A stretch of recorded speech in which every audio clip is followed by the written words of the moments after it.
ధన్యవాదాలు తెలియజేసుకుంటున్నాం. మొమెంటం అందిస్తేనే ఎదురు ఉండే డాన్స్ దీంట్లో భోజన కార్యక్రమం ఉంటుంది. భోజనశాలలో తదుపరి వెళ్ళవలసిందిగా కూర్చున్నాం. అన్న అందరికీ ఒక చిన్న విషయం చెప్పదలుచుకున్నా.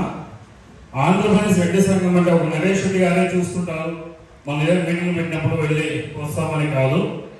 బాధ్యత అనేది ముఖ్యంగా ఒక సంఘం అంటే అందులో ప్రత్యేకంగా ఈ ఆంధ్రప్రదేశ్ రెడ్డి సంఘానికి మూలం వచ్చి బేస్ వచ్చి విద్యార్థి యోజన మహిళా సంఘం. ఈ ముగ్గురు చాలా చాలా ఇంపార్టెంట్. విద్యార్థి సంఘం, యువజన సంఘం, మహిళా సంఘం. ఈ ముగ్గురు స్ట్రాంగ్గా లేకుంటే సంఘం నడవదు. దయచేసి విద్యార్థి సంఘాన్ని బలోపేతం చేయండి, యువజన సంఘాన్ని బలోపేతం చేయండి.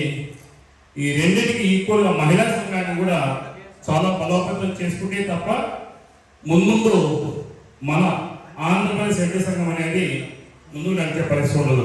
కాబట్టి దయచేసి ఈ 3 విభాగాలు చాలా యాక్టివ్గా పనిచేసుకుంటూ, అందరినీ సమన్వయం చేసుకుంటూ, కమిటీలు ఏర్పాటు చేసుకుంటూ, ప్రతి జిల్లాలో కూడా ఆంధ్రప్రదేశ్ రెడ్డి సంఘం బాగా పనిచేస్తుందని ఒక మెసేజ్ అనేది మనం సమాజంలో తీసుకెళ్ళగలిగినప్పుడు ప్రతి ఒక్కరూ రెడ్లకు న్యాయం చేయడానికి అవకాశం ఉంటుందని సభాముఖంగా తెలియజేసుకుంటున్నాను.